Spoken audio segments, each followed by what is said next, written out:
I'm Brittany Lewis with Forbes Breaking News. Senator Bill Cassidy questioned Treasury Secretary Janet Yellen about high gas prices during Tuesday's Senate Finance Committee hearing. Yellen blamed rising prices of oil on Russia's war on Ukraine. The Treasury Secretary assured the Louisiana lawmaker that, quote, absolutely the objective is to limit the revenue going to Russia. Listen in for Cassidy's full line of questioning. Madam Chair, several things. Madam Secretary, I'm sorry. Social Security is going insolvent. The administration has not proposed anything to address the insolvency. Is there going to be a plan coming forward from the administration to address Social Security insolvency, which is, I think, 12 or 13 years away now, with all the implications of further delay makes it harder to address? Well, so we gained 1 year in terms of the life of the Social Security fund, how long it continues to fund benefits. That was in the recent Yes, but that's, Security if you take a report. 75-year scoring, we've learned that it's going to be a $211 trillion deficit over 75 years. So saying that it's going to be extended 1 to 2 years seems almost, silly. No offense. So I do believe this is something, it's certainly true that it's not sustainable on a 75-year basis, and this is something that Congress and the administration should address. This is not news, I would say. We've known about this for at least 30 years and have not taken steps to address it. So you agree it's important to take those steps?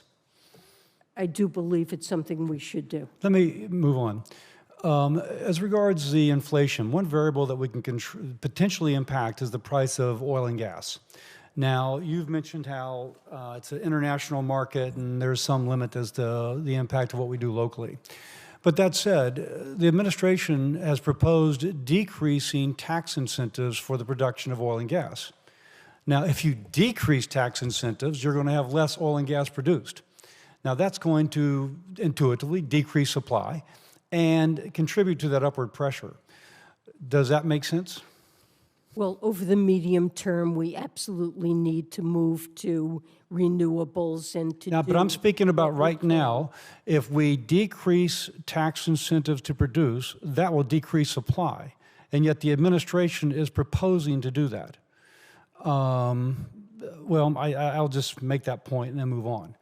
Indeed, if we're going to speak about, I have a quote here, apparently one of the major problems with producing oil and gas right now is the cost of oil field services. And here's a quote from the CEO of Occidental. She says that the, quote unquote, the paraphrase, given how expensive drilling and oil field services have gotten, it's almost value destruction if you try to accelerate anything now. Now, what would you think about increasing the tax incentive to drill oil and gas, recognizing what the CEO of Occidental says, that the cost of oil field services are so great, it is value destruction to attempt to accelerate?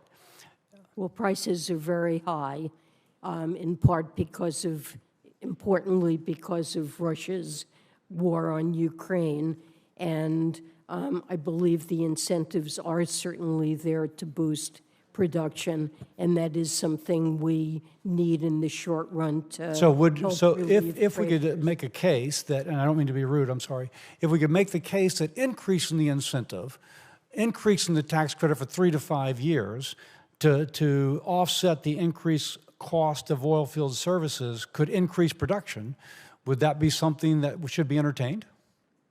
Well, look, I think it's profitable as it is. Prices have gone up a lot, and that helps to offset those costs, to help oil companies cover them. And so the price system is working and provides incentives. Now, what we're trying to do is lower the cost. Well, let me just move on. We're in a situation right now as regards Russia and the price of oil, in which, because of the restrictions on purchasing Russian oil, their oil profits have increased. So they're selling less, but at a higher price. To say one more time, Russia now makes more money from oil and gas sales than it did before we began to apply sanctions.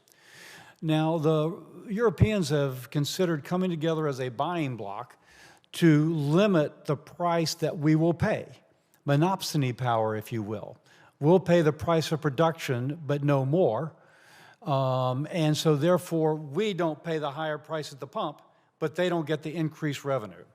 Is the administration participating in this? Are we taking the lead in this? Is this something that we would entertain? Absolutely. Our objective is So absolutely, we are involved in discussions to come up with a buyer's block that will not pay Yes. more than X amount? yes, we are. Can you give a kind of assessment of where those negotiations are? Extremely active. Senator- I think what we want to do is keep Russian oil flowing into the global market to hold down global prices and try to avoid a spike that causes a worldwide recession and drives up oil prices. But absolutely, the objective is to limit the revenue going to Russia. And the kind of strategy you suggest, there are different ways technically of accomplishing that, but it's certainly a desirable strategy The time to of the consider. gentleman's expired. Thank you. Thank my colleague. Senator Carson.